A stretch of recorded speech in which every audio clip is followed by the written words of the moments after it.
Hello, everyone. Look, if you hear any weird squeaking while the stream's going on, I have one of these plastic office chair thingies under my chair that is completely cracked. So it is not me farting. I promise you that. I mean, it could be, but it's not. It probably won't be. But you're gonna have to figure out which one is me farting and which one is the actual plastic cracking. So I'm gonna leave that on you.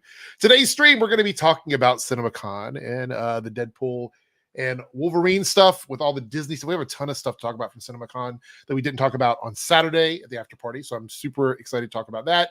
And we have some special guests. We're also going to be talking about the X-Men, obviously the soap opera aspect. Seems a lot of people are trying to find reasons to dislike a show that is doing extremely well. It's the internet. You know how it is. So let's bring up our special guest this evening.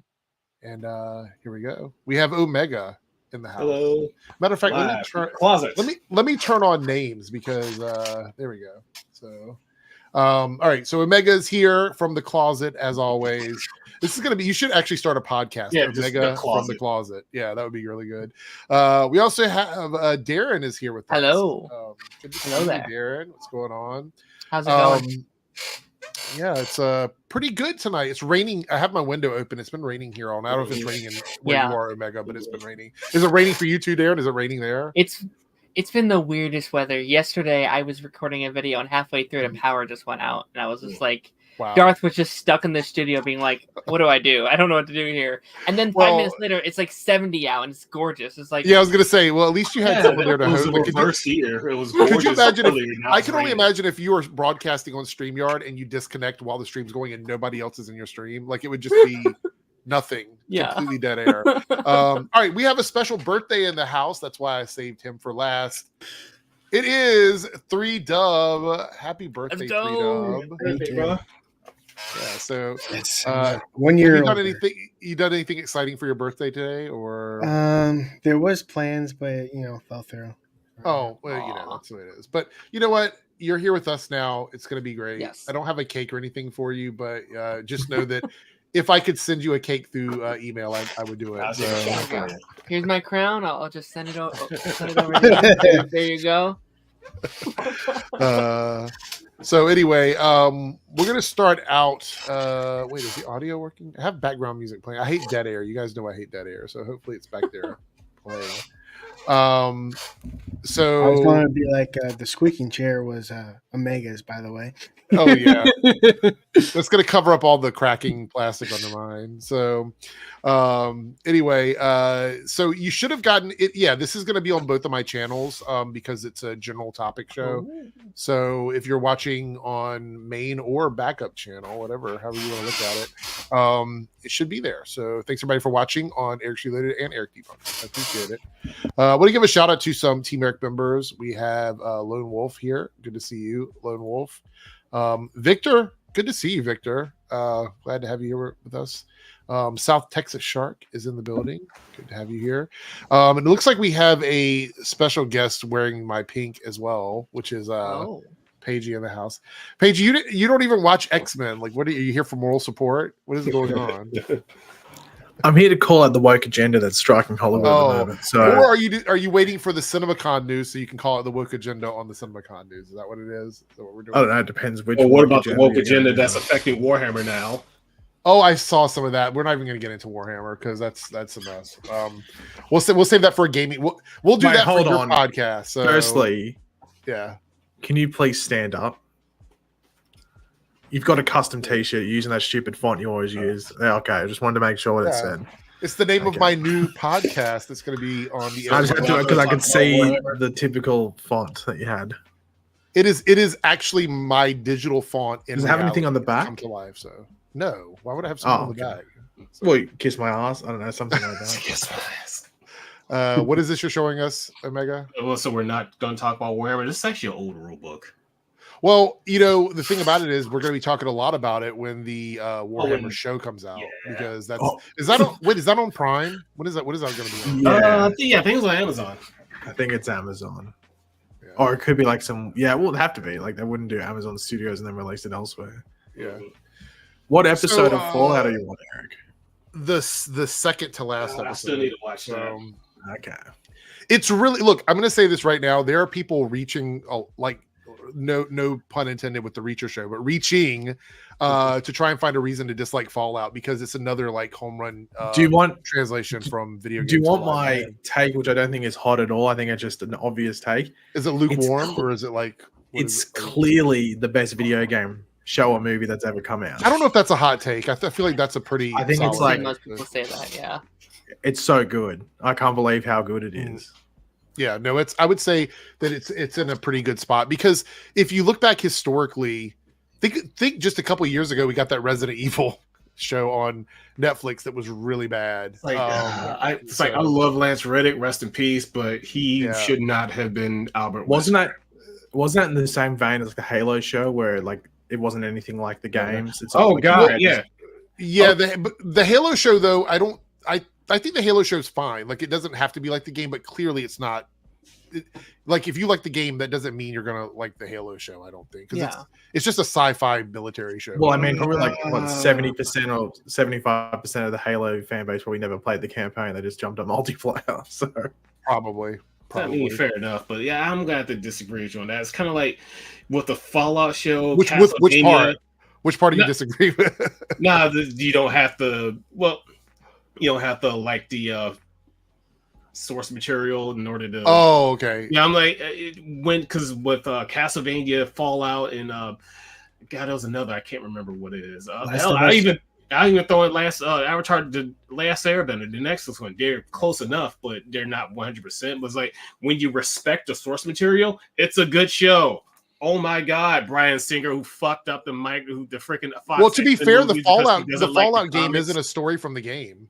It's a story. Yeah, specifically I for mean, the they show. still respect the source But material. It's not a without- direct story. It's without Yeah. spoiling it, it ties Yeah. into yeah. the Apparently, games. yeah. And Apparently, this is like 100 sequel, some odd right? years. it's a few years after Fallout 4. yeah, it's like So yeah, it's the latest in the timeline, but it's Yeah. like There are people that Without are spoiling complaining it, tying in about the timeline. I've seen some people complaining about the People timeline complain based about on it, New it's Vegas, true. but I don't know if that's. I'm not sure. But I will say that a lot of people that do like the Halo show did not play the Halo game. Yeah, of course not. Because it's kind of like if you just view it as a sci-fi show. Yeah. which that's was what I was pretty saying. Like clearly they took the game as an IP to make people want to watch the show, Mhm. but But they then- made They made its their own thing. own Yeah. sci-fi Yeah. show that has the Halo veneer on it. It's like which is a Yeah. little weird to me because hate I actually think the Halo storyline is good enough to just adapt. yeah, it's good on its own. Yeah. Yeah, the end of season 2. I don't want to spoil it. There's something that happens at the end of season 2 I'm that not watching it. is so but I don't want to spoil it for the chat. For everyone else, yeah. People may give a shit. I don't know. But at the end of season 2, it sets up something that's much better in the game than it was in the show, and so I think people will be kind of annoyed with that if they play the game. Look, I feel like people that played the game have already tuned out of the show anyway, so they probably Yeah. don't care. well, from what I heard, Halo Season 2 is a bit better than Season 1. It's not It as is. bad as Season 1. It is, but it's even further departure from the game. Like the second season Oh, is even okay, I didn't realize that. further away. I mean, if it's good, I guess, but It is good, but if you're a fan of Halo, you're going to be Yeah, annoyed yeah. by it. That's the Oh, thing. like It's how like separate the we'll get two, into it yeah. later when it comes to the X-Men. yeah. Yeah, I mean, So- I have like a lot of friends that love the show that's never seen that has like never played the games, and I think Mhm. that's valid to a point. Like Yeah. I know it's frustrating for game fans because they Yeah. want the game that they it's love. like you but use the thing that we love to get other people Yeah. in, but you don't pay any respect to it. It's Mhm. almost That's why I think like The Last of Us did a good job, and Oh, now yeah, The Fallout's Last of done Us, an even yeah. better job Yeah. with it because that's what I was thinking. if you love the game, you're gonna love the show, but you don't It's have the to perfect know the adaptation, game yeah. to love the Mhm. show. Oh yeah, You can just- absolutely. So Mhm. Jasmine says Halo season 2 I guess was better than the first, but that's not saying much. Not saying much. So the other thing I think that Halo the one of the big issues with the show that I think the only thing that I really care about, because like again, I'm not a massive Halo fan, but the fact that they spent a lot of time out of their suits Mhm. in the show, especially Master Chief, I think they tried to make him feel more human because they really wanted to drive that home because you have a really good actor in that role. Mm. But at Yeah. the same time, that's not the way the character Yeah, in that's the not game supposed to is. be. So It almost feels felt like- like they were trying to play off Mandalorian to an extent. Like, oh, can you have this completely, hidden identity main character and stuff? It so kind of Anthony feels says like it wasn't that good. they're trying to make it more realistic because in the game he's basically just on mission, so you don't see his everyday life. Right. Yeah, fair enough. Yeah, but That's I didn't where see like deviations Master from- Chief on the toilet and stuff like that. Like, I just, like you wanted to see. Well, the like, other no, thing is they're basically super soldiers in the show. Yeah, I That's would pretty say much what they that's are, where so. deviations from the source material is fine, Yeah. especially if it's good. So yeah, Yeah. It's, the game is going to have every key I just term see if this- it's good. South Texas Sharks. And speaking of video Dude. game stuff, did you hear that Keanu Reeves is playing Shadow in Yes, Sonic I'm 3? all for this. That's fun. Yeah. A lot of people were I've- saying it should have been God, what's his name? Aiden Hayden Christensen. Christensen. Yeah. She would have been a fine choice too. I've only seen like half of the first one. You underestimate my power. Yeah, I can see it too. Chaos control. So let's talk about the main topic, which is the soap opera aspect of X-Men 97 and X-Men in general. And we're going to get through that, and then we're going to talk about all the CinemaCon stuff. So those are the two things we're going to discuss. But there's this last week, X-Men came out, and a lot of people are saying that it is that episode of the X-Men 97 is the best thing that we've ever had from the X-Men ever. Now y'all know why I am so upset about those Fox X-Men movies. When I saw those characters, I already on knew Netflix- I didn't like the Fox X-Men movies. Yeah, You're it's like now talking- I like everyone them. else knows why I hate them so much. He just said he Those loves them. characters. No, you love them. I don't love them. Yeah, those characters that was on those movies were not my X-Men. That was Especially some Dark other Phoenix. superhero troop. That was not my X-Men. So there's Now a y'all couple know things from this season of X-Men 97 that I think we need to understand is that the X-Men, especially the really good stories from the X-Men, have always been soap operas. Yeah.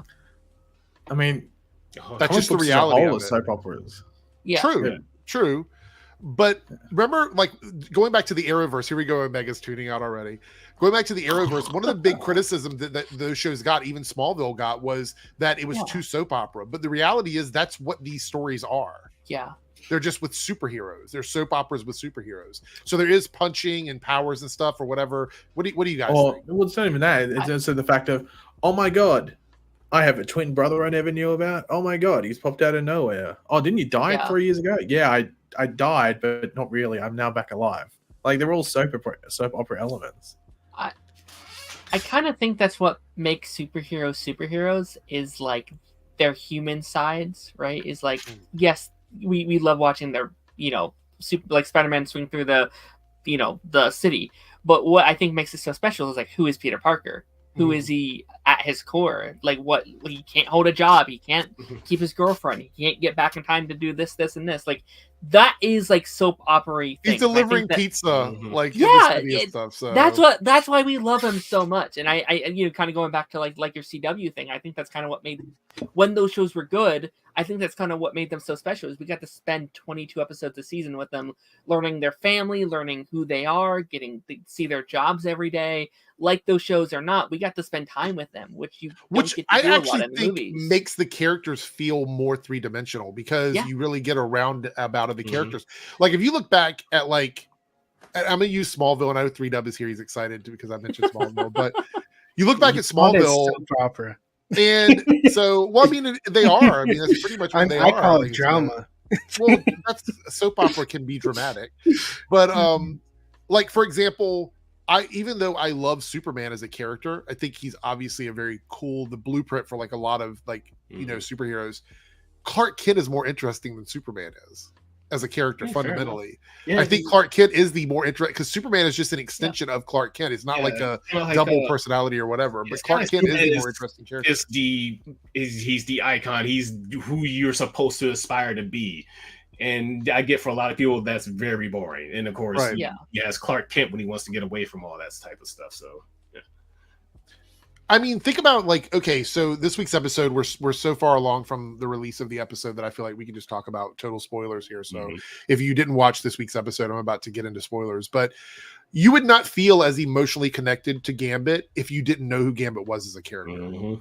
Like the sacrifice that he made in the episode when he made the conscious decision after dealing with, first of all, the stuff with Rogue and Magneto, which happened at the beginning of the episode, that like that whole thing fucked him up. Like he was just not prepared for any of that. I don't think the fans were prepared for it, even though I knew it was a story from the comic books. I wasn't totally prepared for it. But then, you get that moment he sees Rogue dancing with Magneto to a Ace of Base song. I was like, so 90s, I love it. I love Ace of Base, and now I can never listen to that song again after what happened. So anyway, so that happens.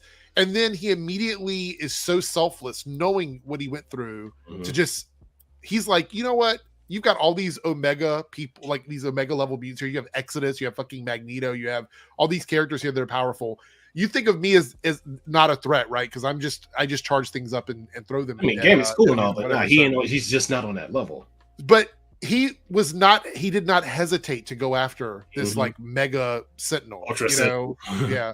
And we get that moment where he sacrifices himself. That would have not meant shit if we did not feel emotionally connected to Gambit. I feel like that's part of the charm of the show, is getting connected to the characters, and you can't get that without some sort of a soap opera element. Correct? Is that right? I mean, I feel like it is. Any thoughts on that at all? No, I like. Not really. Like, I can definitely get it being too much for people because they do go very far with like the drama stuff this episode, but it's just something I personally really enjoy. Like, I always enjoy like the drama and ships of things when they're done right, and I think this show has always done their like ships and stuff well. You're talking about even back in the original like 90s version? Yeah. I always thought. Wait, was it an Ace of Base song? Is that what you said? Yeah, Happy Nation. Oh, okay. I thought it was gonna be the song from Zohan. Don't worry. No. This is one of their like deep cuts, but it's one that I heard years ago, and I was like, when it first came on, I said they're playing fucking Ace of Base. Yeah, I was like, oh, 90s. But the thing is, the minute they went to Genosha, if you read the comics at all, the minute they went there, I was like, if I'm remembering correctly in the comics, and I'm going back and reading all of the X-Men comics. I'm in the 90s right now, but I'm reading all the way through because Marvel Unlimited. But I do remember that very early on, when they established Genosha as like a home for the mutants, this attack happened in the comics. I think it was like 2 or 3 issues into the run where they did this. Obviously this is an adaptation because you have a different cast of characters, and I get that part. But it just like the whole thing, like Magneto, like basically on the front lines fighting, Rogue being in the middle of all this, obviously Gambit sacrificing himself, knowing that Storm can't help because she's powerless with Forge somewhere, just so many things that are going on at this time. Cable tried to come back and like warn everybody, and that was a callback to the beginning of the season, when Jean had the vision, or I guess it was Madeline that had the visions, right? It was Madeline, I think. It was Madeline. So all of that, just all that callback. I'm gonna just put this out there right now, soap opera or not, no matter like what side you fall on this. I want to know why Bo is no longer a part of the show, because depending on what happened, like he must have done something fucked up. It had to be. This episode of the X-Men is the highest rated animated thing that Disney has put out on Disney. As I said, it's like a 9 out of 10. My theory on the OnlyFans photos in the staff bathroom, I feel like I'm true with that. But yeah, you might be. Yeah. You might be that. How the fuck do you adapt it so well though in part ways? Like, keep in mind that he's also a part of season 2. They were pretty much over halfway done with season 2. So you're letting. I mean, are they going to go back to the negotiation table? What's going to happen here? Because I can't imagine that Disney feels good about any of this now that the show has been so well received. And I'm not just talking about him because he's not the sole person. Yeah, he's not did all this. We're talking about the animators doing such a great job with the show. I'm talking about the voice acting, even the people that came back, the new actors, the people that wrote the episodes, the directors of the episodes. Like, get these people on the live action stuff. Make sure they are part of that creation process on the live action movies. Dear God, I want to see these bright colors. I want to see these adaptations from the comics, because you know what, Omega, just a few minutes ago, you said something about the source material. This is like taking the source material, adapting it, and really leaning into the source respecting the source material. There's also just so much passion there. Like, I like the MCU a lot. Like, I enjoy most of what comes out, but there are sometimes they put out a movie, it's like, oh yeah, there wasn't passion when they made that movie. Oh yeah, absolutely. Like, they're just pushing us out the either media. Yeah, it's a product, not a project. This was a project. They clearly, like, just talking about like, what they wanted, like even when it was like greenlighting, it's like, yeah, well, we need to get the theme song back, we need to get the cast back, we need to get this, and this, and like they care so much about these characters. It's so refreshing. And the haters are so quiet right now. Oh yes, they're so quiet. It's so few. Well, there's just the crazies. There's literally, if you are an X-Men fan at all, from any era, especially the animated series. There's no way you can watch this show and be mad at it. There's no way. Yeah. And I was it's, just No way. Yeah, I was just talking to my brother earlier. It was just telling him about it. I was like, no, they because the series ended in '96. This is just taking up and just picking up right from where 96 does 97. This is all the best stuff from the original Mm-hmm. series, and then multiply that by 10. Oh, I yeah. mean, I feel like that's what it is. Yeah. And another thing, they know that their audience who grew up watching this have grown up Yeah. themselves. Yeah, look, I'm 42 and you're like what, 107? So 100. Yeah. Anthony, I don't mean like they should write the stuff. I mean like the people that were part of the creative process, like in the back end, they should be helping guide the ship with the live action. Go ahead. Or find people that care as much about the stuff as the people that made this cartoon, because the people that made this cartoon give a shit about the X-Men. And that's the same thing with Invincible. We talked about this. I feel like Invincible also has a lot of passion behind it to make it as good as it can possibly be. And it's just the fact that like you look at something like this and then you look at like Velma. Velma, Velma was passionate, but for the completely opposite reason. Yeah, they wanted to make another. Velma was so right, it went movie. left. Velma was like, they were so progressive, they actually became Not conservative. adult. It was like, it was just like, No, they went so left, they went right. Yeah, with Velma, they wanted to make another quirky adult cartoon. Yeah, but just have Scooby Doo just plastered on there and say, "Okay, yeah, they're not gonna. Yeah, the studio isn't gonna. Fred has a micro penis and everything." I would like the studio isn't gonna approve my. I remember that. So let's just use Scooby Doo as a freaking filter. So I think Velma was that cartoon where everyone collectively was like, "This is not good." It was one of those things where like the people that the people that hate watch stuff and the people that genuinely love stuff, they were just like, "This is not a good cartoon." I think it was like a collective internet. Yeah, everyone just hate watched it so much that they got the second season. I don't know how. Go ahead, Darren. No, I mean, I think it'd be so hilarious if they just made the greatest season of TV in season 2. There's like, oh, people hated it that much. Let's make the greatest show ever made. No, the best thing would be if they tried to make it even worse. Just see if they could get renewed by making it even worse. Like that would be like just whatever they did in season 1, go tenfold in season 2, and just see not only how much people they can piss off, but how many people would watch to get pissed off. That'd be hilarious. I think people are gonna watch though. like I've already been seeing people who I can't wait to hate watch it this season. It's like, that's why he's getting another season, you dummy. Did that release weekly as well, didn't it, Velma? Yeah. So here's the thing. Like, honestly, I watched the very first episode of it and I was like, what the fuck is this show? And then the second episode came out and I was like, oh no. Like, it was just not. It was almost like it was trying to be so smart that it was stupid. Like, that's really what it was. It was just so up its own ass. Yeah. But then you look at something. Go ahead. I was about to say, which is why I didn't like The Last of Us 2. Like, gameplay wise, it was great, but the story was so much up its own ass. I just hated it. I think that comes down to people like just giving a shit.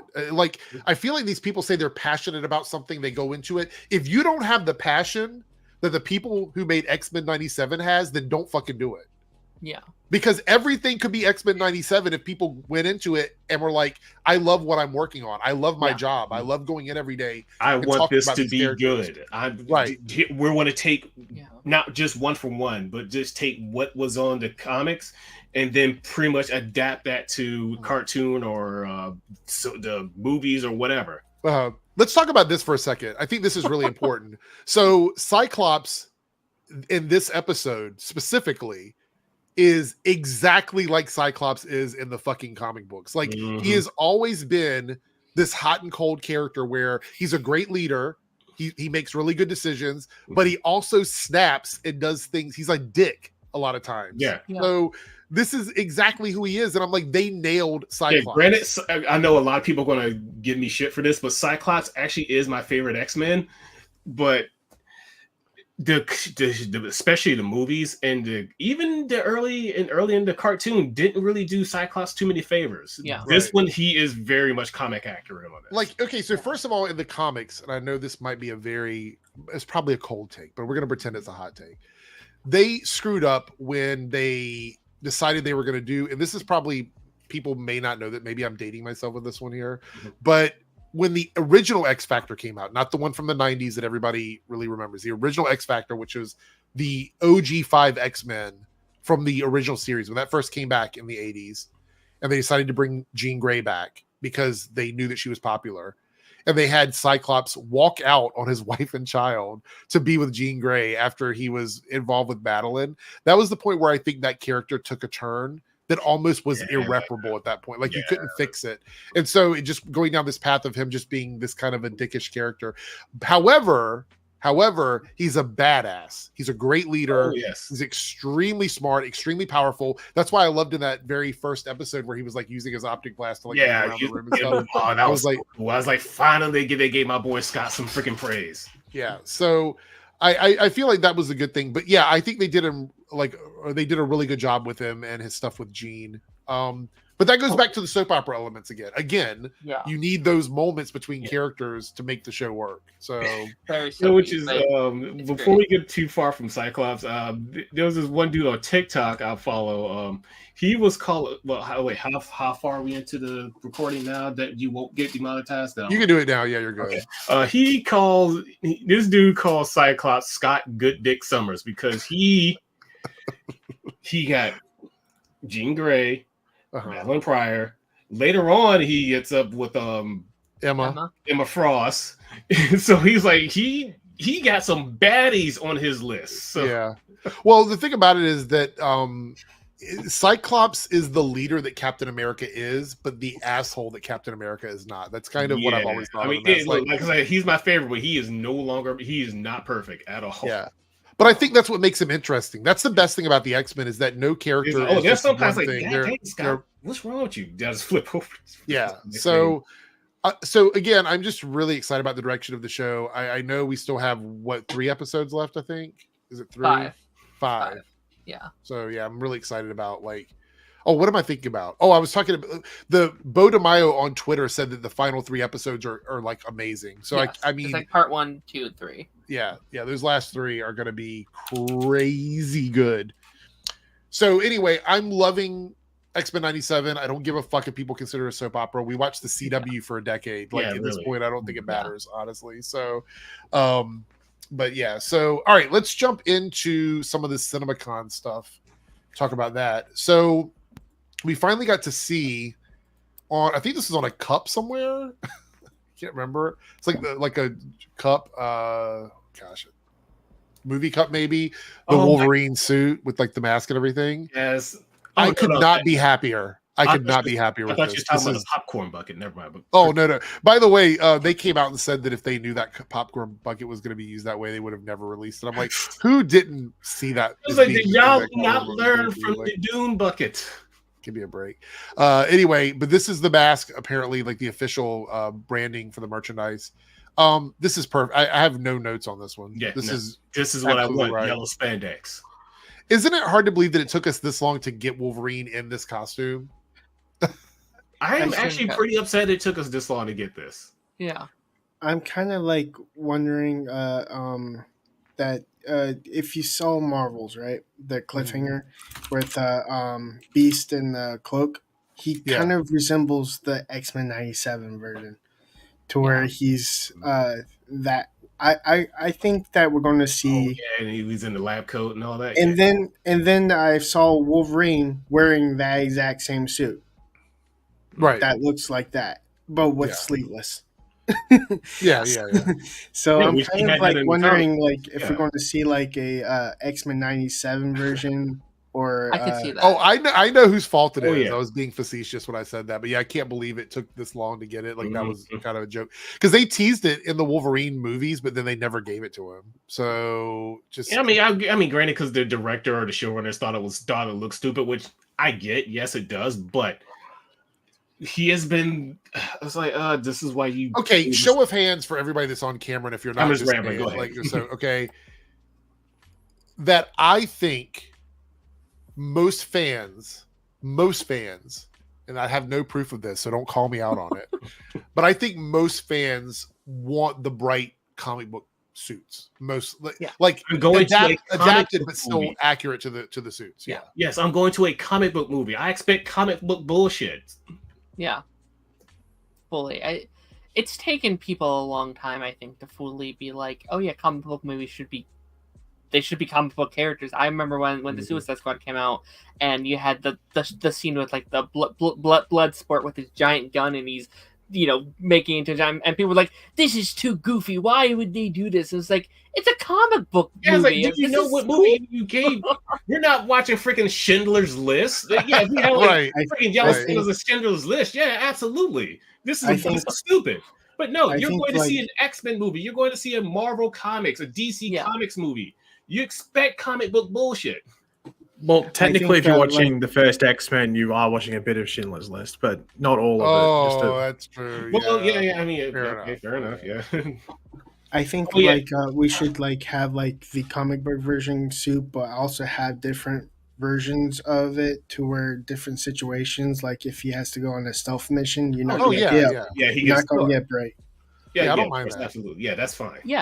Yeah, like I think the first movie it was fine not having the suits because that's like their first gen of suits. But I think as we evolve them, we should see them grow and get to be able to have those. They teased us at the end of one of the. I can't remember which movie it was. Was it the second and the second movies where they teased like all the bright colors from the X-Men '97 looks, and then they never wore them in the next movie. I was like, that was what me? Dark Phoenix. I think they were all wearing them at the end, and they looked awesome too. I didn't even see that crappy movie. Well, the Dark Phoenix is from the past, so apparently they downgraded. Yeah. So Ruzia, should I watch the anime series before watching '97? You don't have to. You don't have to. It's it's good. It's good. But yeah, it's still a good series. So yeah, you'll do yourself a favor, but it's not necessary. Like, I don't think you have to.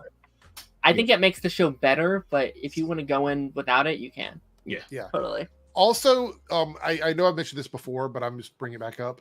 There was a short, 3-minute thing released by Disney Plus that recapped the OG series. If you want that recap without watching 5 seasons, I understand. By the way, the last season of the show was really rough because the animation wasn't great. But I think they ran out of budget or whatever.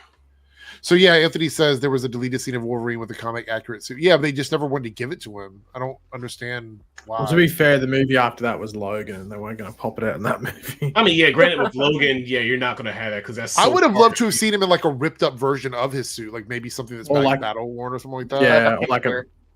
Yeah, something like that. Yeah, and I don't really care for Logan. I know a lot of people love Logan. Let's not even get into that because I have my own opinion. No, don't you try and run away from Eric. I think Omega and Eric might be the only people that I know that don't like Logan. I have my reasons for not liking it, but I haven't seen it in a long time. Listen to Cyber Ninja talk about Logan. Oh, he'll go. I think Logan was a good movie in the first half of it, and then when it went on the road trip, it got really bad. Yeah, I didn't like the clone aspect too much. Yeah, that was weird. So maybe that's something we agree with. I'm not too sure. I like the DNA daughter aspect. If you don't, I didn't mind that. I thought that was fine. Yeah, and I thought that was really good in the first half. Again, the road trip for me is where the movie kind of went down. Also, the sort of idea of the comic book leading to the thing and all that. I didn't really like all that. But look, the movie. I think the movie itself is a great filmed movie. The directing's good, the acting's good. Yeah, as terms of filming. My issues with the movie are more with just the story of the film. Yeah, they should have kept it this should when they started with X-Men, they should have kept it R-rated because you could do so much with Wolverine. He's like an animal. So when you saw that fight scene when he was drunk and basically had his claws up in people's skulls, that's well, I mean, that's the whole berserker part of Wolverine when he kind of goes off and doesn't care about what he's doing. Yeah. I guarantee in the Marvel movies, I hate to say this, but if they are PG-13, Wolverine's kills will all be robots or aliens or something. Or they're going to be all green. I really have no issue with that because at the essence of it, the main target is still going to be children. So I have no issue with that. I've always said Wolverine is a really hard character to make. It's even with who am I thinking of? Deadpool, Wonder Woman. No, Wonder Woman because she uses a sword and stuff. Yeah, and she's she's stabbing people, but you get nothing from it. People think Wonder Woman are this corny 1970s show. No, Wonder Woman will get up in there and just start shanking mofos. I felt like X-Men 2 should have gone R-rated because of the attack on the house went. Because Wolverine was literally stabbing. You saw him stab people in the foot. I'm like, it should have been gushing blood everywhere. I mean, in this maybe Deadpool that's the Wolverine call movie, I for- suspect they're going to get very bloody in the movie. Well, I was going to say, maybe don't that's know, like you make like a go Zack Snyder with it and you go, oh, well, here's my PG-13 version, but here's this R-rated version. And then, so Bob here, Organized Chaos, who I stream with each week. Good to see you, Bob. I actually loved how Logan had to face off against the worst version of himself, the version of himself he always feared he'd be. I mean, that's an interesting take. Yeah. Again, that was even my biggest issue with the movie. To be quite fair, like I just hated the road trip aspect of it. So you're a hater just to be a hater. That's what you're saying. You've turned into Geeks and Gamers. Yeah, You've picked out the smallest little crumb. I have, and I actually hated like the end of it, like where they went to where they tried to cross the border. Because I'm like, what difference does a border make to criminals? I've seen so many times where the same actor plays two different characters. I'm like, can you think of something else?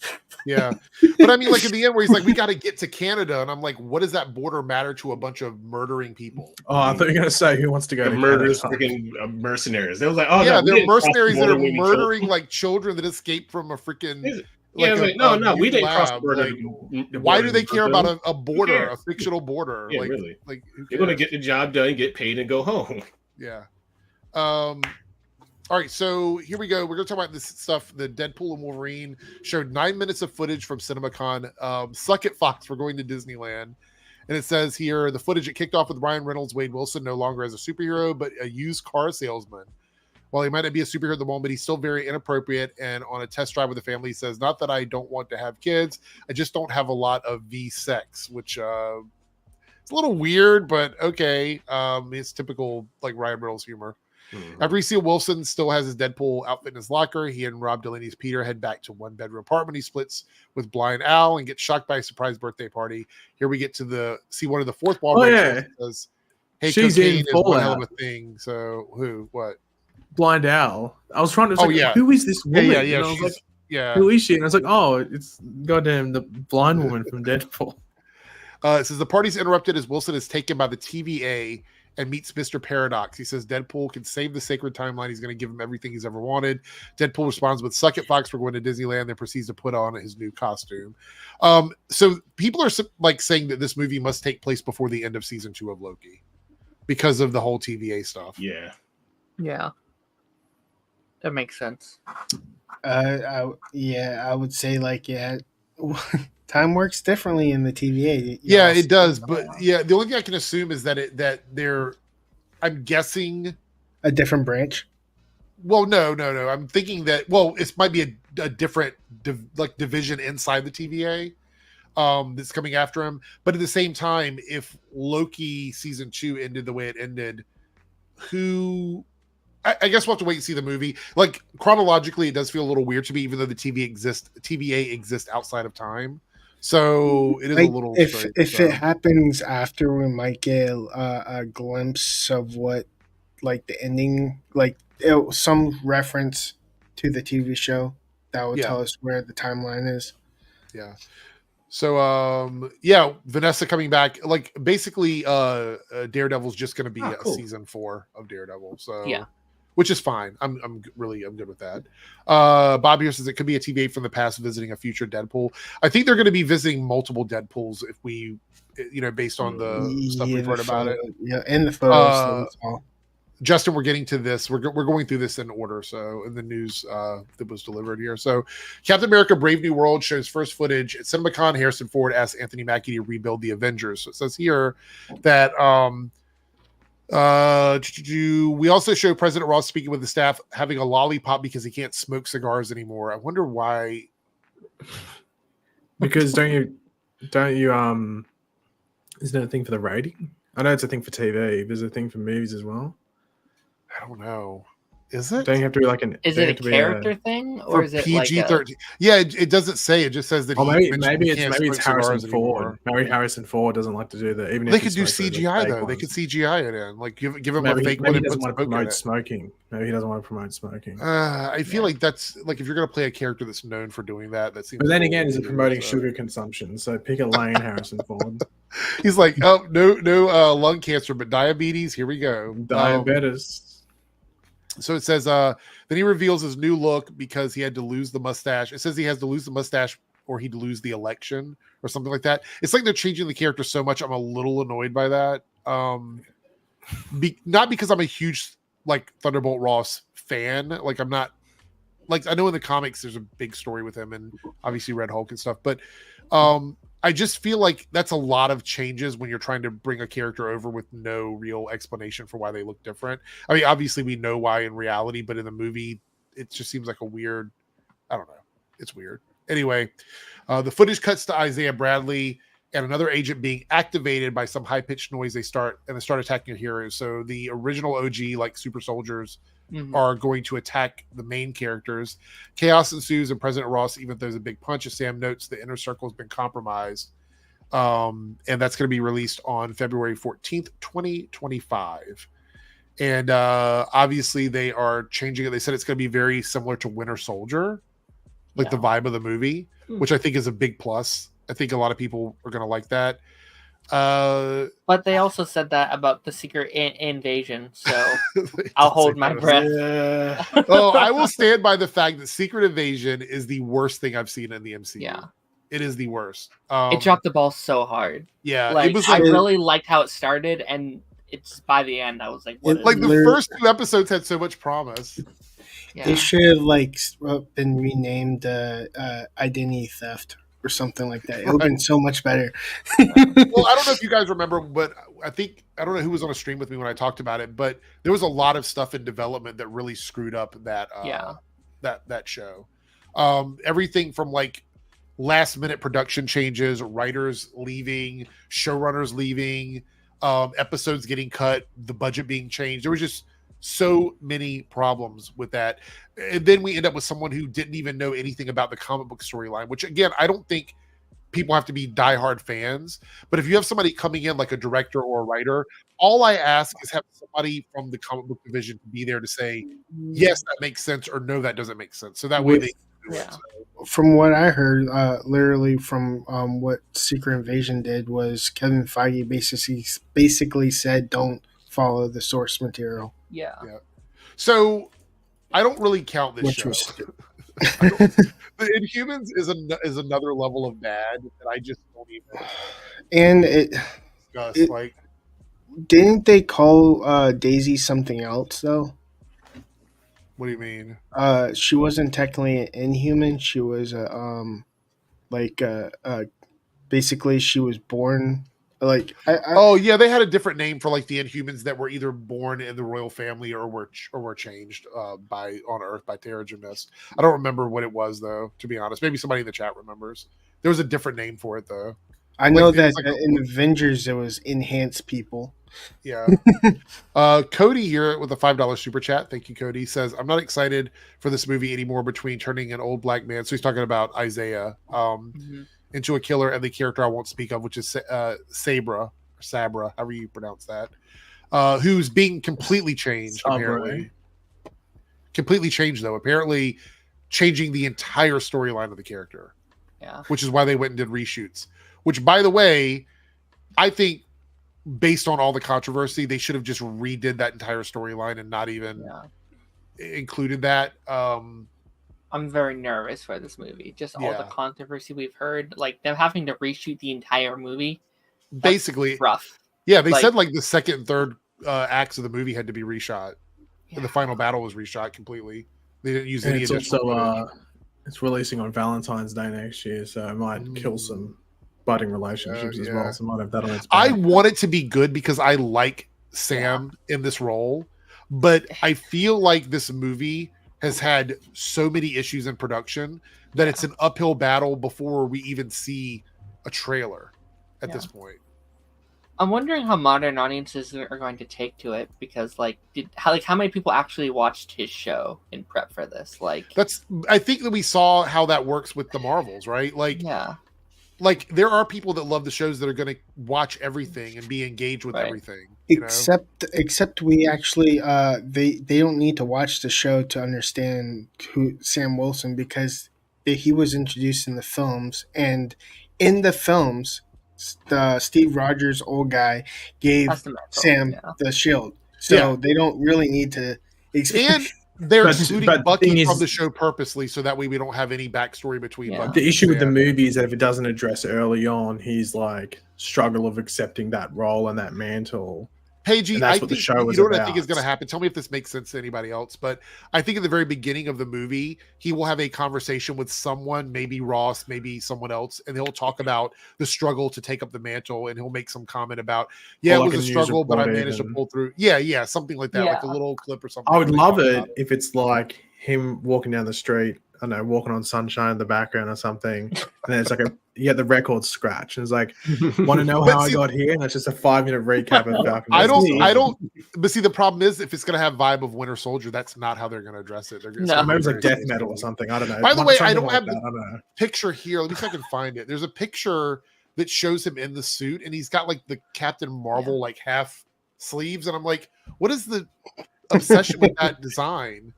Hold on, Justin Shield was like, Sam will talk to Madam Web. Wait, Captain America's Sam's wearing 3/4 sleeves or something. Yeah. I'm trying to see. Here's the picture right here. It's just his half of it. It's a picture of him with Ross. But let's look at this picture here.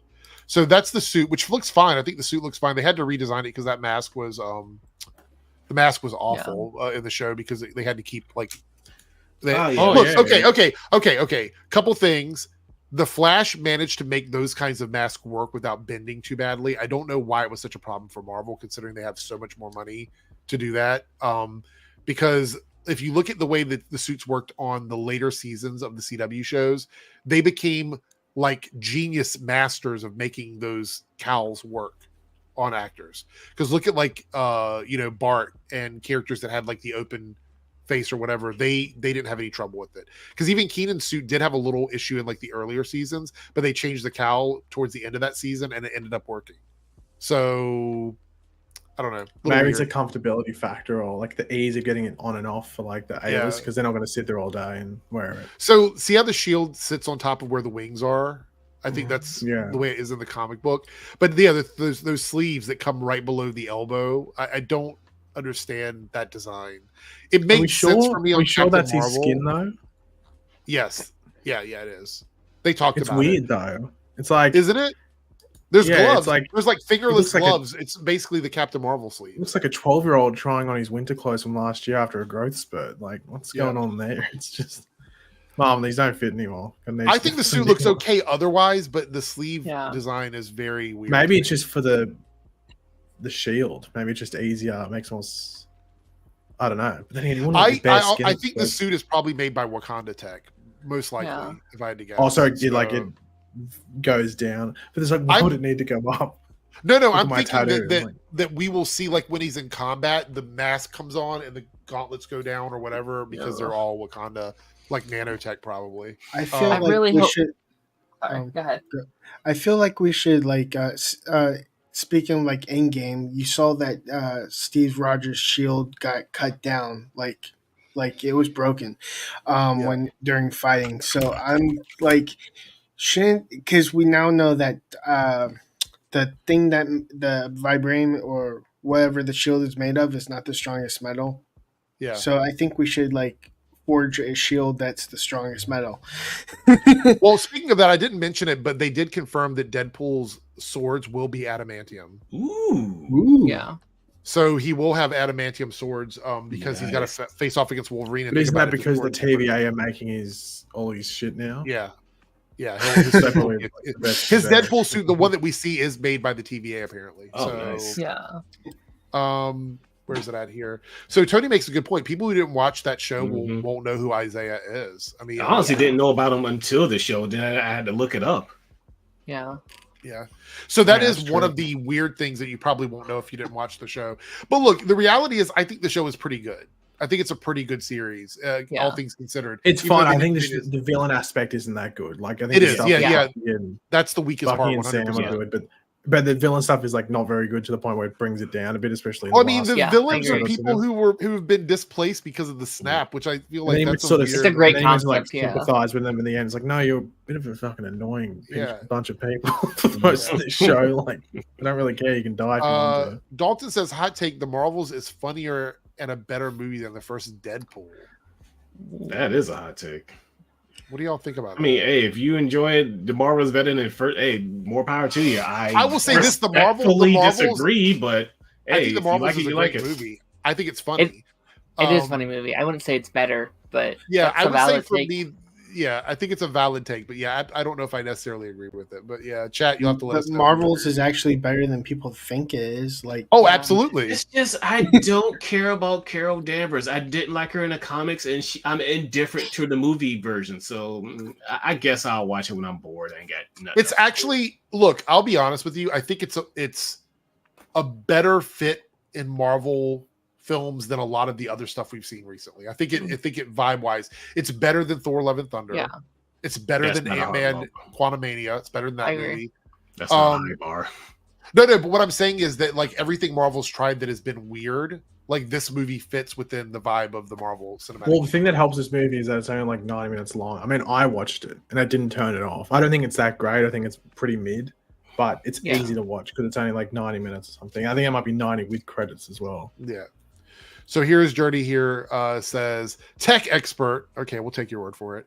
Eric is sadly wrong. I'm wrong a lot. So it's not a I was gonna say that's not a unusual thing. Falcon Winter Soldier had vibranium wings, not suit.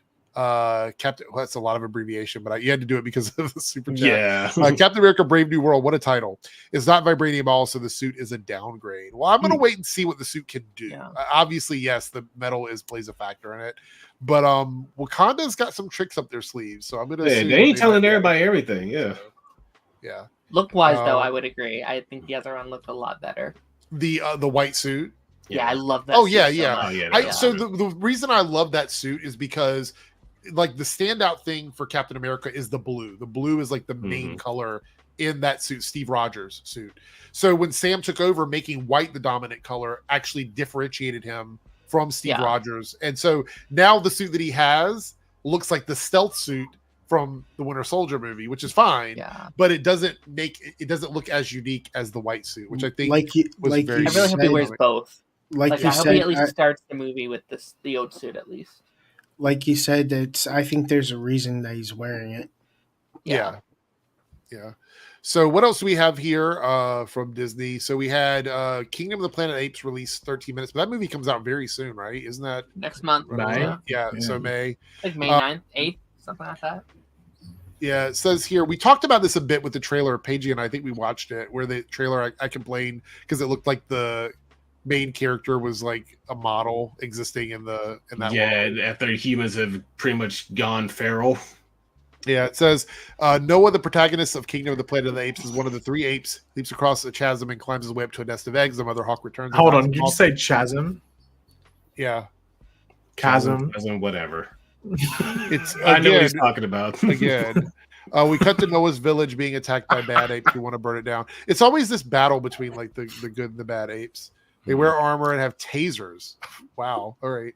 And beat up Noah. He wakes up after the battle, appears to be the only ape left, who finds the body of his father and buries him under stones, vows to find the missing apes and brings them home. So no mention of the girl we saw in the trailer. So but maybe it must be like the opening few minutes or something like that. I'm assuming, and then she pops out. I was about to say about that remark of being how she's like super pretty and everything. The original Planet of the Apes, the one woman that Charlton Heston's character ends up being with, she was freaking hot too. So I guess it fits. Yeah, I mean, they've got a certain demographic they're going with. Mm-hmm. We also watched the trailer for Alien Romulus a couple weeks ago. I thought it was amazing. What a good trailer. So that's not Star Trek? No, was this when I hear Romulus, I instantly go to the Romulus. No. They showed scenes at CinemaCon. They're not talking about what they have in them, but they did say the crew's investigating the ship, an android rebooting itself, and a xenomorph escaping from a container. But they're not saying anything else, and that comes out on August of this year. I think that's going to be a really good movie. The trailer looked really good to me. So because I really need to watch the disgusting stink that was Alien Covenant out of my mouth. Oh yeah. I was very disappointed. We went to the theaters to see that piece of trash because the trailer looked pretty decent, and then you watch it and like, oh, this was not very good at all.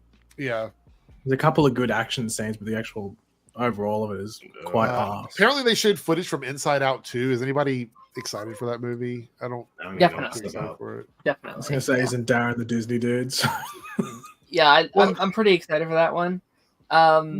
Like out of, I'm a big Disney guy, so yeah. Well, tell us what's on your mind about this. I have no idea. No, I'm very excited for that one. Like that kind of looks like everything I kind of want that film to be. And then on the other side of that, we have like the new Lion King, which looks absolutely terrible. Like Lion King's my favorite like Disney movie ever. So I was very excited. Do we want to rewind to the beginning of the chat? We said if you don't care about something, don't make it. I mean, I feel like that's what the Lion King is doing. No, honestly. And it sucks because you have like an award-winning director. Like he he came off of like an Oscar-winning movie. Like, what is he doing? Yeah, he's like, look, they wrote a check. I'll do it. Whatever. So frustrating. But are you talking about Mufasa? Yeah, it's the Lion King. Mufasa the Lion King is the name of the movie, and that comes out animated, bro. I wish it was animated. I wish it didn't exist. It is kind of, yeah. Well, it's CGI. So it says here that it comes out December 20th. Yeah. And it says that the first look teaser of the film is set to be released. Set to be released in theaters on December 20th. So that's when that comes out. They said the movie is full of heart. You're going to see Mufasa Scar going through a journey throughout Africa, and it's going to be a very serious movie. Apparently, they said it's going to be a serious. It's going to be Aquaman 2 all over again. Oh gosh! This has a very serious take on the Lion King. They're going to retcon a few bits of story elements. Are they singing? It's going to take place in snow, primarily in snow. What are they going to Mount Kilimanjaro or something? Yeah, that's like one of the few places where it actually snows in Africa. It says they're visiting the world where the shadows are. You know what he tells him not to go to? The Shadowland. You know where the hyenas are? So I don't know. You know the place. Never go there. The movie with talking and singing lions, hyenas, warthogs, and other animals. Yeah, is a serious movie. I mean, the original is kind of. Like the original can get serious. I mean, there's serious parts like, in it, but still, his father freaking animals. Like, is this a musical or is it just? So they're making new songs for it. Anthony in the chat said it best. This is the screenshots. This looks like an investor call. Yeah, it's like the Lion King movie. I think the clear thing with this is that Hakuna Matata means no worries. Well, there are a lot of worries. There's a lot of worries about this. Yeah, I mean, I love it as a pitch. Like, I love the idea of like doing like a Lion King prequel. I think there's ideas sounds like there. something you do like a 10 or 15 minute short to chuck on the Blu-ray or something like that. Yeah, it's kind of like what they did with the animated, where when they did the like Lion King 1.5 and then Lion King 2 Simba's Pride. They basically kind of like Lion King 1.5. I think cash grab's the term. I was trying to think of the word. And then they said, like, definitely cash grab, yeah. And then they went on and said, like, if this one does well, we'll maybe do like a whole universe of Lion King stuff. It's like, no. Well, it says here they want to do eventually a more serious spinoff of the Timon and Pumbaa or whatever. Look, if I wanted a serious animal movie, I'd watch David Attenborough. Come on. Yeah. Well, it says here according to Barry, I guess the director is Barry Jenkins. Yeah. This is according to Barry Jenkins. He thinks that all of these characters should be taken very seriously, and all of the songs are going to reflect the struggles of today's world. Through the Lion King. Wait, what's the little bird? What breed of bird is it? It's not a toucan. Zazu? Is it Zazu? Yeah. Zazu. What type of bird is he? Like a little kingfisher or something like that? I think he's a toucan. It wouldn't be a toucan. Yeah. Toucans are. Aren't they from South America? Toucans. He's a three-can. Is what it is. Oh, no, I was thinking when I was trying to see a visual. I think he looks like have you seen George of the Jungle? You know that bird. Yeah, watch out for that tree. Yeah, the bird that's his friend I think he's called the toucan. It looks a lot like a two. He is a red-billed hornbill, whatever that is. Okay. Is his bill even red? Oh, he's red. Do we really want like these serious no Lion King spinoff shows where they're like talking about the struggles in today's world? I don't think that makes any sense. If done well, I'm down. Okay, hold on. I would accept this movie if we get Mufasa and Scar walking down, Mufasa's talking about all the current political issues, and Scar goes, "You're too woke. You're too woke for me." And he walks off, and he goes into his little rock in the corner of the Pride Rock or whatever it is. I just think, for the rest of his life. We talk about like the whole pandering thing. I think it's a bit much to have like them, like the two of them talking about stuff like that. It doesn't make any sense. What do you got? I doubt it's going to be that serious. I just got it. It just came to me. If they want a serious Lion King movie, no, I want a straight up rated R, like straight up Mufasa murking some other lion's kids so he can mate with the lionesses and get his own kids. I want straight up hunting down baby antelopes, ripping them apart. Oh my god! I want that type of serious R rated. I want straight up just nature documentary. That sounds extremely wild. Like, yes, wild. If they want to be serious, that's the seriousness I want. I will watch a straight up nature documentary. I think that's the case. I actually think that there's a lot of Disney properties that are you can easily like inject the stuff that we want to see, like more modern sensibilities in it. It just doesn't make sense to me in the Lion King singing animal movie. Come on, that feels a little like, what are we doing? Yeah, we also had good. Sorry. No, like I was just going to say, like, there's definitely dark themes in Lion King, but like it just. I think you also have to balance it in the fun, because that's kind of what makes it so special. Is like, it's dark, but then he also goes and like he grows on like a log in like 5 minutes. Like there's a lot of goofiness that goes into it. Okay, so Christian Garcia here has a question not related to CinemaCon. We'll answer this, and then we have a couple more things to look at very quickly. What do you think of DC animated movies creating multicultural versions of their characters like Suicide Squad, Isekai? I can't ever say that name. Isekai, and Batman as Tekka. What do we think about that? I had no idea those things were even on the table. I mean, the Batman as Tekka one sounds cool because it's like with like the Bat God of like the Aztecs and stuff like that. That sounds pretty cool. I have a very simple way of looking at this, right? As long as you do it where you again give a shit about why you're doing, like if you're doing it done in a respectful manner on both sides, right? Like, so if you're going to do like Batman as Tekka, like okay, so a good example to me is the Batman. The Samurai, so that one great. Well, no, like I don't think it was a great Batman like movie, but the thing is, the people that made it obviously wanted to really do something interesting with Batman and wanted to make it. It was interesting. It was a good idea. Yeah. It just didn't work out. It wasn't super successful in my opinion, but I think at least they thought about it. It wasn't like copy and paste, which is what they tried something. It didn't work out, but at least they tried something different. Which I'm cool with that. Yeah. Yeah, and a lot of Central American mythology stuff heavily slept on. Yeah. All right. So we had Moana 2 footage teased the new adventures ahead. That comes out November 27th. It's right around the corner, really. I mean, compared to other stuff. What do we think about the live action version of Moana? I know that's not mentioned here, but what do we think about that? Are we excited? Seems a bit too soon. It really is, and like. I was very much worried when that was announced because like they had said that this project was still in the works, and like we were all like, but wait, like why are you doing both at once? Like, if you're going to if you're going to do these things, that's fine. But like it feels like they were trying to like overshadow what they were already working on. It was like just do one at a time.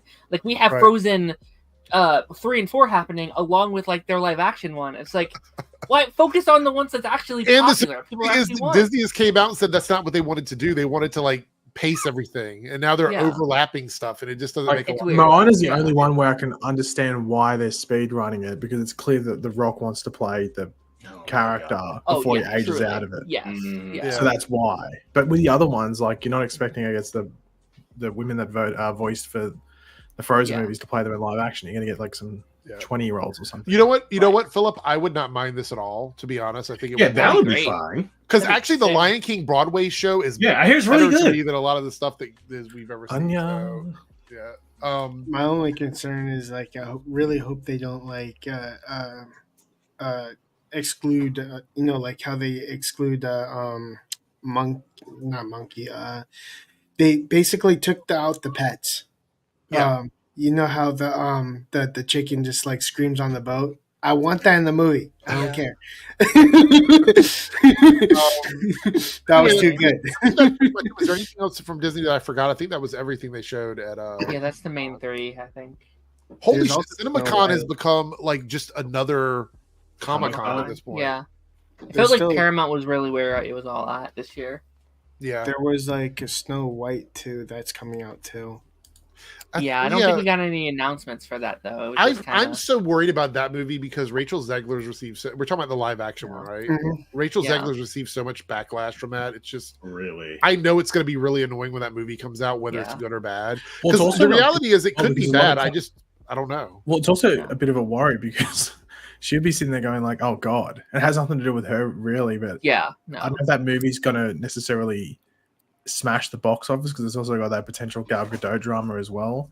Yeah, and Rachel Zegler's had a bunch of flops, so I'm just and it's not her fault. She's just dying. A lot of them haven't been marketed well, and she could have like the most unlucky. She could have the luckiest and unluckiest career of all time. We don't really have the time to even get into it, but I do believe that the flops are a product of stuff other than just the movies themselves. I think but that's the thing that sometimes they just attach it to the person. That's why Chris Pratt gets lucky because he's pretty much had all successes. But a lot of the times they aren't due to him. Like he's just consistent in regards. I mean, I think Bob Iger, I'm paraphrasing here, but I think that he was one of the people that said they're going to be in the business of making movies for theaters again. So we're going to see a lot less stuff coming. Well, that was their biggest issue, that they were like, "Oh, well, you don't have to watch this movie because 2 months you can watch it for, well, what, $10 a month or whatever it is, and you have to pay $100 for all your kids to go see." They need to untrain the people from thinking they're getting free movies on a streaming service. Well, it's also like make good movies as well. Like that's the big thing. Like, there's no worse feeling than spending $20 on a ticket. Or the popcorn and drink, it's that's a pleasure, but it's nothing worse spending $20 on a movie and it's fucking shit. Like there's nothing worse than that.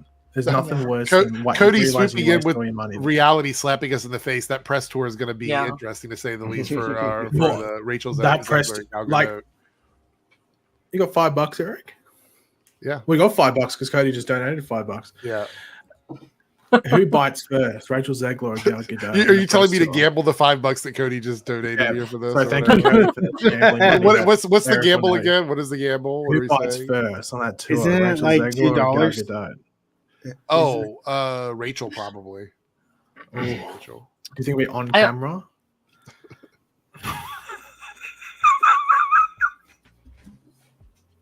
I don't know. I'm not going to go that far. Oh, bets down. You got to remember that Gal Gadot was in the army, so she might have some like secret like skill, like a neck snap or something. I don't know.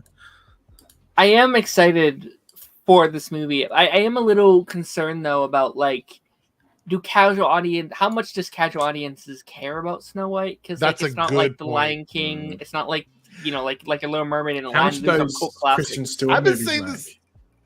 Yeah.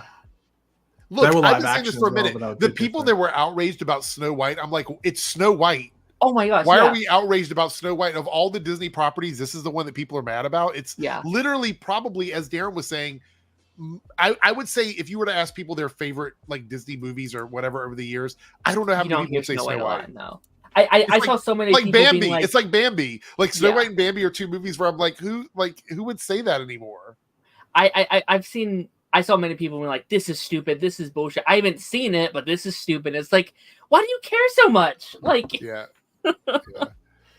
Anyway, thank you for the $5, Cody. And I mean, totally it's really like kids from like isn't it like the really, really, really late 80s, early 90s that would have like Snow White up there because it was the first. It was one of the first few on VHS. But even so, though, ever, it's a classic movie, but it's not even iconic. in the top 10 Disney films, to be honest. No, it's not nowadays.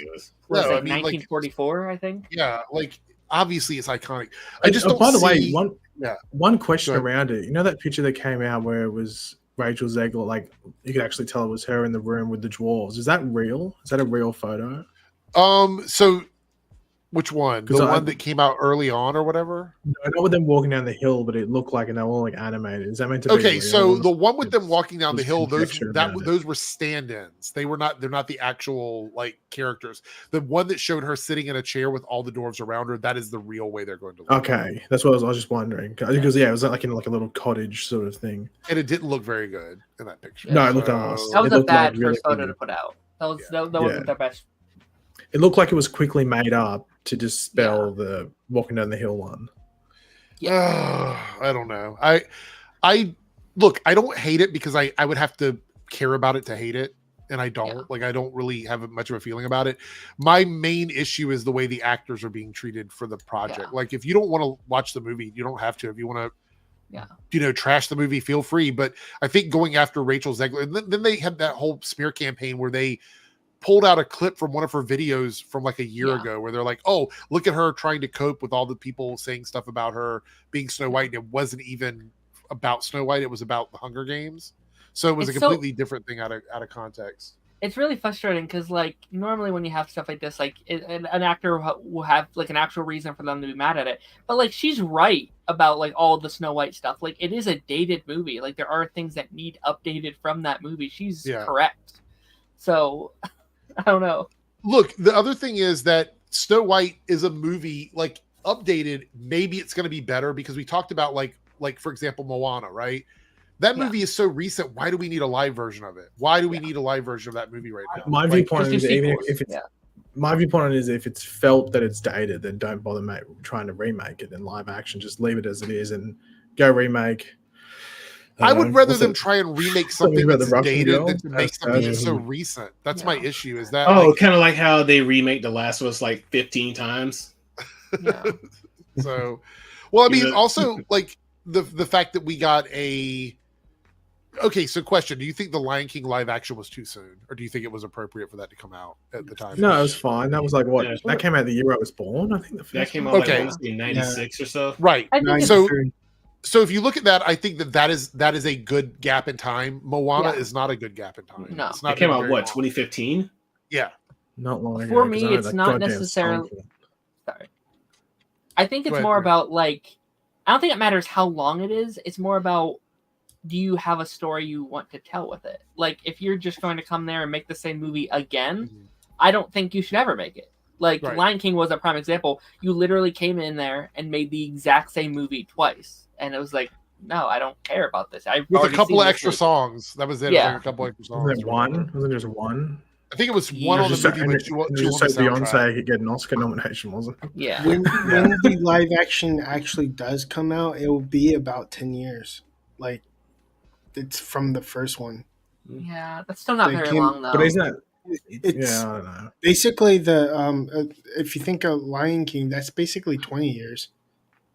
I would pick Rachel Zegler over Brett Cooper 100%. Does that one come out? I saw the trailer for that. And it was so. It comes out next year. Why is it taking so long? So right here, does it coming out? I think they're trying to compete against Disney, so I think it's going to come out around the time that Disney's comes out. But it's not going to be good. Don't worry. So silly. All right, like last thing, and then we're going to wrap everything up here. Lone Wolf says, "Did you ever watch Fallout?" I just finished it pretty good. I have one more episode. We're going to watch it tomorrow. So I'm super excited about that. Anybody who's not watched it, I highly recommend it. But you need to have a strong stomach because there's a lot of very graphic stuff that happens in it. Think of The Boys. It's not throughout the entire thing. There's just like but there's some pretty like drastic stuff, like when the guy gets the leg replaced. That's pretty graphic. There's some stuff. Just be prepared. And then without spoiling it, the foot. Have you seen the foot? Yeah, you would have seen the foot. Yeah, the foot's nasty. And the guy's face is in it like constantly. Yeah, so it's definitely. Anyway, I want to thank everybody for joining me. We had Omega in the house. Thank you for being here. We had Darren. Go check out his podcast. Are you doing one this week? Are you live this week? Okay. This Thursday, Go check him out. Also, 3Dub's birthday. Happy birthday, 3Dub. Happy birthday, bro. Thank you for being here. 30 minutes away till it's not. All right. We hit it in time. And Paigey showed up to make sure we didn't shill too hard. So I think it worked. There we go. Okay, so Paigey, I know you're going to give me a really fucked up answer, but I'm going to ask you anyway before we sign off here. On a scale of 1 to 10, how much shilling actually happened in today's stream? On a scale of 1 to 10. What did you say? A 4? I was gonna say it wasn't too bad. I'd say I might actually be nice. Probably like a 3. It actually wasn't too bad. Oh, that's and good. also Darren surprised me with the Disney thing. I thought he was going to go off on it and go full. Look at that! Criticize it for a bit. So that was actually surprising. So it's surprising. It's surprising that people can criticize something without hating on it. It's a. That's a new don't get a big thing, headache because all of a sudden you'll be. God knows doing what next week. Yeah. Anyway, I'll see everybody next time. We're going to be live on Saturday with the after party. We're going to talk about Superman and Lois and maybe some more news from James Gunn. We'll see how that goes. Yeah, but anyway, take care, everybody. Have a good night.